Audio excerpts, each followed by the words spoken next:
नमस्कार दोस्तों, RM school of competition में आपका स्वागत है। आज हम लोग बात करने वाले बहुत ही burning topic UPS unified pension scheme. ये इसके बारे में पढ़ेंगे। यूपीएस क्या है, एनपीएस क्या है, ओपीएस क्या है। Old pension scheme, national pension scheme और यूनिफाइड पेंशन स्कीम। पहले नंबर पर ये था, सेकंड नंबर पे ई और तीसरे नंबर पे। क्यों ऐसा बदलाव होते गया इसको समझेंगे। क्या क्या तीनों में डिफरेंस है इसको समझेंगे। मैं अगर एक शब्द में अगर सामान्य रूप से कहूं तो इसको रिप्लेस करने के लिए ये आया, इसको रिप्लेस करने के लिए ये आया। अगर और भी सामान्य करूं तो ये दोनों का मिला जुला हुआ रूप यूपीएस है। समझते हैं कि तीनों में अंतर क्या है। तो पहले इस दोनों को समझते हैं, फिर अपने आप आपको समझ में आ जाएगा जब हम बात करेंगे, टॉपिक की जब बात करेंगे। ठीक है, तो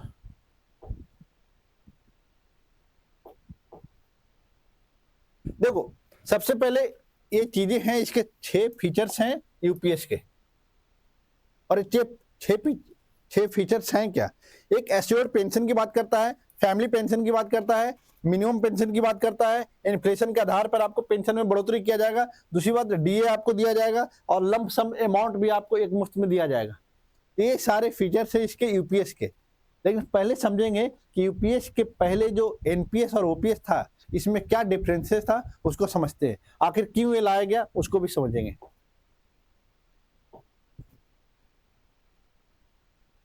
तो समझ लो, पहले मैं उसके बात कर रहा हूं, इस पर जाने के पहले पहले समझ लो कि हाँ, हम ओपीएस की बात कर रहा हूं, ये एनपीएस है।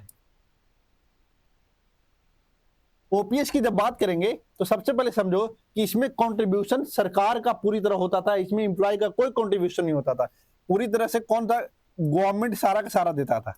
इसमें एम्प्लॉय कुछ नहीं देता था, कोई कंट्रीब्यूशन एम्प्लॉय का नहीं होता था। दूसरी देखेंगे कि जो पेंशन इसमें दिया जाता था, इसकी लास्ट सैलरी का 50%, लास्ट सैलरी का, salary in the sense basic पे की बात कर रहा, उसका 50%। साथ में ये भी दिया जाता था जो महंगाई भत्ता होता था, उसके हिसाब से जो पेंशन आपको मिल रहा है उसका और महंगाई जो भत्ता है उस समय का, उसको जोड़ के इसको दिया जाता था पेंशन के तौर पे। अब इसमें बेसिक चीजें जान लिए तो अब यहाँ पर समझो कि एनपीएस में क्या है कि सरकार द्वारा लाया गया था। 2003 में अनाउंस किया गया था अटल बिहारी वाजपेयी की सरकार के समय में, और 2004 से लागू हुआ है। तो इसमें क्या है, दो चीज समझो, एक एम्प्लॉय है, एक गवर्नमेंट है। एम्प्लॉय को यहाँ अपने सैलरी का 10% सरकार वहां जमा करना पड़ता था, कंट्रीब्यूट करना पड़ता है, और इसमें सरकार करती थी कितना, 14%। समझो, यहाँ कोई कंट्रीब्यूशन नहीं था, यहाँ पर एम्प्लॉय का कंट्रीब्यूशन शुरू हो गया, इसीलिए विरोध हो रहा था। दूसरी चीज ये देखेंगे, यहाँ पर जो पैसे दिए जाते थे, यहाँ पर जो पेंशन था ये फिक्स था, सर्टेन अमाउंट था। आपको पता होता है कि हमारी लास्ट सैलरी इतना था तो हमारा पेंशन इतना मिलेगा। लेकिन इसमें क्या था, आपका जब रिटायरमेंट होता है तो उसमें सपोज आपके पास 100 रुपए बनते हैं, लेकिन इसमें क्या होगा, आपको मात्र 60 रुपए मिलेगा रिटायरमेंट के समय में, मतलब 60% मिलेगा। 40% जो पैसे हैं वो आपको ऐसे नहीं मिलेगा, जो आपको जो 10% और 40% जो आप और सरकार लगा रहे थे, और ये किसको जा रहा था, पीएफआरडीए को। और पीएफआरडीए इस पैसे को क्या करता है, ये लगाता है एलआईसी में, शेयर मार्केट में, और यहाँ से जो इनकम होता है उसी के आधार पर आपको फिर पेंशन मिलता है। तो यहाँ पर निश्चित पेंशन नहीं होता था, क्योंकि इसमें आपका जो इनकम होता था वो शेयर मार्केट से आपका अगर इंक्रीज होता था, वहां इनकम ज्यादा है तो आपको पेंशन मिलते थे ज्यादा, और कम है तो वहां पर कम होते थे। तो यहाँ पर सर्टेन नहीं था एनपीएस में। दूसरी चीज ये देखिए, इसमें आखिर कुछ इसके फायदे हैं। अगर हम एक सिविलाइज नागरिक की बात करें, या ये कहें कि हम अपने देश के विकास को सर्वोपरि रखें, तो आप ओपीएस को सपोर्ट नहीं करेंगे। क्यों ओपीएस को सपोर्ट नहीं करेंगे, क्योंकि इससे क्या है, फिजिकल डेफिसिट क्या हो रहा है, बढ़ रहा है सरकार का। क्यों बढ़ता है, क्योंकि पूरी तरह से कंट्रीब्यूशन यहाँ पर सरकार का है। जबकि एनपीएस में क्या हुआ, सरकार कुछ कंट्रीब्यूशन कर रहा है, कुछ एम्प्लॉय कंट्रीब्यूशन कर रहा है। लेकिन एक चीज इसमें क्या होता है कि इसका रास्ता निकालने के लिए, क्योंकि एनपीएस का विरोध बहुत हो रहा था, तो विरोध इस चीज को देखते हुए तो ओपीएस और एनपीएस का बीच का रास्ता निकालते हुए यूपीएस लाया गया। एक चीज समझो कि जब ओल्ड पेंशन स्कीम लागू था तो बोझ तो सरकार पे बनी रहा था, तो एक तो इसके कारण तो बोझ बनी रहा था। दूसरी ओर क्या हो रहा है कि रिटायरमेंट के बाद जब तक आप जीते हो तब तक आपको पेंशन मिलता है।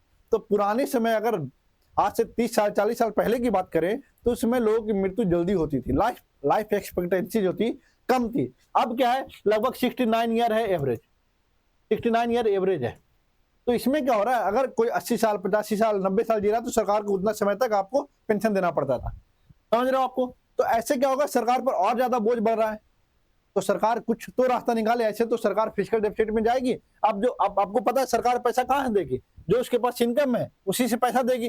तो दो ही सरकार क्या करता है, एक एक्सपेंडिचर करता है, एक रिसीवर करता है। तो एक्सपेंडिचर में क्या होगा, जो एक्सपेंड इनको इंफ्रास्ट्रक्चर पे करना चाहिए था, एजुकेशन पे करना चाहिए, हेल्थ पे करना चाहिए, वो कहाँ खर्च कर रहे हैं, वो पेंशन में कर रहे हैं। तो इसीलिए कहा जा रहा है कि एक अच्छा इकोनॉमी के लिए, एक अच्छा अर्थव्यवस्था को बनाने के लिए ये अच्छा नहीं होता, ओपीएस जैसा पेंशन स्कीम सही नहीं होता। उसमें अगर कंट्रीब्यूशन है तो फिर भी ठीक है, तो इसीलिए एनपीएस लाया गया था। एनपीएस में कुछ कंट्रीब्यूशन दोनों का था। अब क्या हुआ, रास्ता क्या निकाला जा रहा था। अब एक चीज समझ लो, यहीं से समझ लो सारा, क्यों सरकार पे बहुत ज्यादा पड़ रहा है। अभी देखो, मान लो कि यहां पर प्रेजेंट का एम्प्लॉय है और यहां पर रिटायर एम्प्लॉय है, तो सरकार पैसे कहां से आएगा, जो काम करे उसी से तो टैक्स आता है। अगर इसमें मान लो कि अगर 7,000 लोग काम कर रहे हैं प्रेजेंट में और 8,000 लोग हैं जो रिटायर हो चुके हैं, तो इनको पेंशन कहां से मिलने वाला है, यहां से मिलने वाला है। जो एक टैक्स दे रहे हैं, इस टैक्स से तो इनके पास पैसा जा ही रहा है, लेकिन यहाँ जो 1,000 ज्यादा लोग हैं तो उनको पैसा वो कहां से देंगे, वो देंगे अपने डेफिसिट, सरकार पर डेफिसिट और ज्यादा बढ़ेगा, वित्तीय बोझ ज्यादा बढ़ेगा, वहां से निकाल के देंगे तो और फिस्कल डेफिसिट सरकार का बढ़ते जाएगा। तो इसी को ध्यान में रखते हुए ऐसा माना जा रहा था कि अगर ऐसा कोई रास्ता निकाला जाए जिससे एम्प्लॉय को भी ज्यादा नुकसान ना हो और सरकार पर भी ज्यादा वित्तीय बोझ ना बढ़े, तो इसी को देखते हुए यूपीएस लाया गया। अब समझो इसमें क्या व्यवस्था किया गया। एश्योर्ड पेंशन कब मिलेगा आपको, एश्योर्ड पेंशन कब मिलेगा, आप अगर 25 ईयर आपका सर्विस बचा है तो आपका जो लास्ट 12 मंथ का जो सैलरी है उसका एवरेज निकाला जाएगा।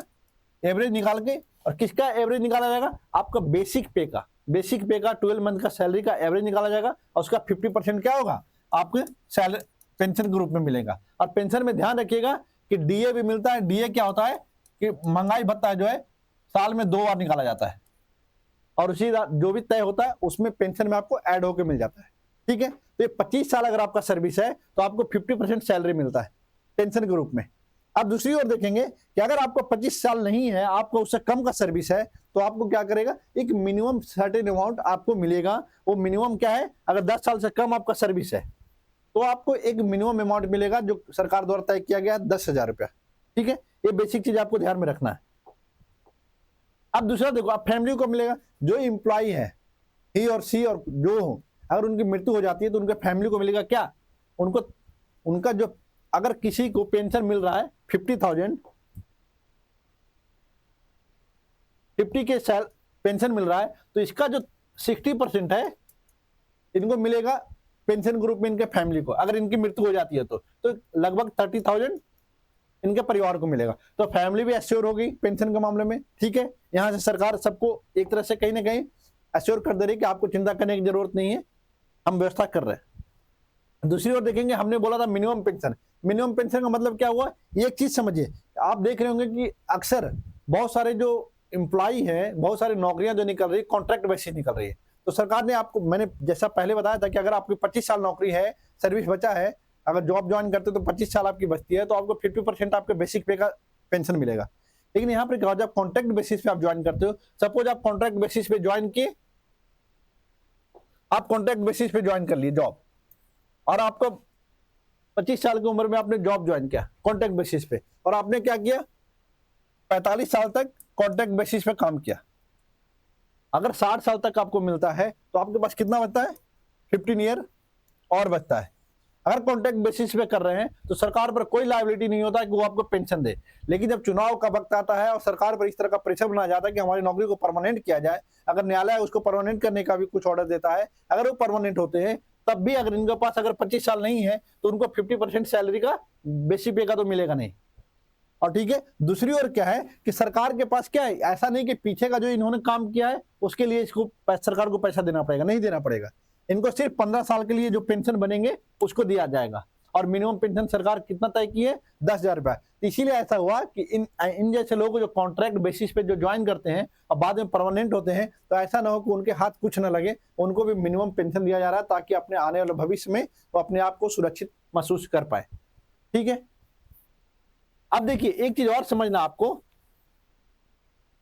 ये जो 10,000 मिल रहा है, ये तो क्या हो रहा है, इनको सुरक्षित करे कि पेंशन आपके रिटायरमेंट के बाद आपकी मिनिमम आवश्यकता पूर्ति हो सके। ठीक है, अब क्या इन्फ्लेशन, अब इन्फ्लेशन की हमने बात किया कि अगर आपको 5,000 50,000 रुपये आपको मिल रहा है, 50,000 आपको पेंशन मिल रहा है, 4% आपका इसमें वो 4% इसमें महंगाई भत्ता है, तो आप मान के चलो कि इसमें आपको 52,000 मिलेंगे। इस तरह से आपको क्या होगा, पेंशन मिलेगा। तो ये सब जोड़ के आपको मिलेगा ताकि आपको ये एहसास ना हो कि महंगाई बढ़ रही है लेकिन मेरा पेंशन नहीं बढ़ रहा है। सरकार इस चीज का ध्यान रखिए। ठीक है, डीए हमने बोला ही था, जो हमने शुरू में बताया था कि इसमें क्या होगा कि आपको जो भी महंगाई भत्ता रहेगा उस समय का, उसको ऐड करके आपको दिया जाएगा।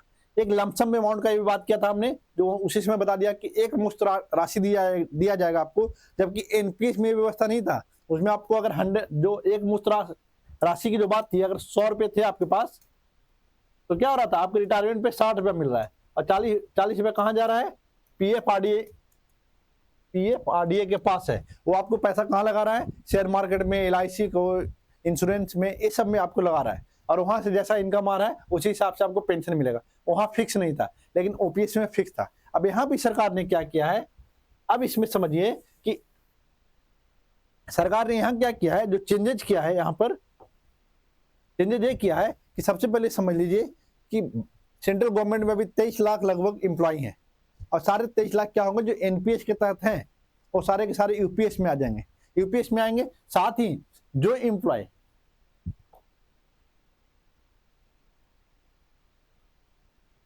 2004 से जॉब ज्वाइन किया है और वो रिटायर हो चुके हैं या 2004 के पहले रहे हैं और अभी 2024 के पहले रिटायर हो चुके हैं, उनको भी एरियर के तौर पे सारा अमाउंट उनको मिलेगा जितना पेंशन बनता है, क्योंकि लागू होगा 2004 के बाद से। एक चीज, दूसरी चीज है कि जो एम्प्लॉय जो अभी जॉब कर रहे हैं और एनपीएस में शामिल थे, अब वो यूपीएस में जाते हैं, तो यूपीएस में जाने के बाद क्या होगा, इनको एरियर के तौर पर अब 2004 से लेकर 24 तक के बीच में जो भी अमाउंट बनता है वो इनको दिया जाएगा। ठीक है, ऐसा माना जा रहा है लगभग सरकार पे 64,000 करोड़ का वित्तीय बोझ बढ़ेगा इससे। ठीक है, ये चीज समझ लीजिए। 23 लाख तो सेंट्रल गवर्नमेंट का है, सरकार ने बोला है, सेंट्रल गवर्नमेंट ने, अगर राज्य चाहे तो भी ये स्कीम को अपना सकता है। अगर राज्य में, अगर केंद्र और राज्य को मिला दिया जाए तो लगभग 90 लाख एम्प्लॉय हैं, गवर्नमेंट एम्प्लॉय, और अगर ये सारे के सारे ज्वाइन कर लेते हैं इसमें तो सबको लाभ मिलेगा और राज्य इसको अपनाने के लिए पूरी तरह से उनको छूट दिया गया है। और पहला राज्य ऐसे में महाराष्ट्र है जो इसको अप्लाई करने के लिए एग्री कर चुका है। ठीक है, इन सारी चीजों को आपको समझने के बाद जो समझना है आपको ये कि अब अंतर क्या था, हमने बोला कि ओपीएस में, शुरू में हमने बताया था कि ओपीएस में क्या है, ओपीएस में एम्प्लॉय क्या करेगा, कोई कंट्रीब्यूशन नहीं करेगा, जबकि यूपीएस में क्या है, अब समझो, हमने बोला था ओपीएस क्या है, ओपीएस क्या है, ओल्ड पेंशन स्कीम, ये पूरी तरह से गवर्नमेंट की लायबिलिटी है, इसमें एम्प्लॉय का कोई भूमिका नहीं, सारा का सारा गवर्नमेंट कर रहा है। हमने यहां बोला एनपीएस में, नेशनल पेंशन स्कीम में, इसमें क्या होगा, एम्प्लॉय भी है और गवर्नमेंट भी है। अब जब इसकी बात करेंगे यूपीएस की, इसमें भी एम्प्लॉय है और गवर्नमेंट है। यहां जो हम 10% दे रहे थे, यहां भी हम 10% दे रहे हैं। यहां जो गवर्नमेंट 14% देती थी, यहां पर गवर्नमेंट 18.5% दे रही है। ठीक है, आप देखेंगे कि दूसरी चीज कि ओपीएस में क्या था कि मात्र 20 ईयर का एक्सपीरियंस आपके पास बचता है, सर्विस बचता है, तब आपके लास्ट सैलरी का 50% दिया जाता है। जबकि यहां कर दिया गया यूपीएस में कि आपका अगर 25 साल सर्विस बचा है तब आपका लास्ट 12 सैलरी का एवरेज निकाला जाएगा और उसका 50% आपको दिया जाएगा पेंशन के तौर पे। ठीक है, इसमें क्या था, एनपीएस में क्या था, आपको जो पेंशन मिलता है और जो टैक्स स्लैब है, अगर उसके तहत आप टैक्स स्लैब में आ जाते हैं तो उस पर भी आपको टैक्स लगेगा जो पेंशन मिल रहा है, जबकि ओपीएस में ऐसा कुछ नहीं था। इस चीज को समझना है। ठीक है, देखिए जो हमने बताया था कि 50% वही होगा कि आपको जब ओपीएस के तहत 50% लास्ट सैलरी का मिलेगा, जो हमने बता दिया है। दूसरी ओर 10% जो हमने बताया कॉन्ट्रीब्यूशन होगा एम्प्लॉय का, और पहले 14% देती थी एनपीएस में गवर्नमेंट, अब उसको 18.5% कर दिया है, और साथ में डीए दिया जाएगा। सारा हमने बात कर लिया, ठीक है। अगर वीडियो अच्छा लगा है तो लाइक करिए, शेयर करिए, सब्सक्राइब करिए। इससे रिलेटेड जो भी चीजें आएगी और भी बात करेंगे, लेकिन ये मेंस में जब आप आर्थिक वाला टॉपिक करेंगे जिसमें वित्तीय फिस्कल डेफिसिट की बात आएगी, तो वहां पर इस चीज को आप शामिल कर सकते हैं। Thank you so much.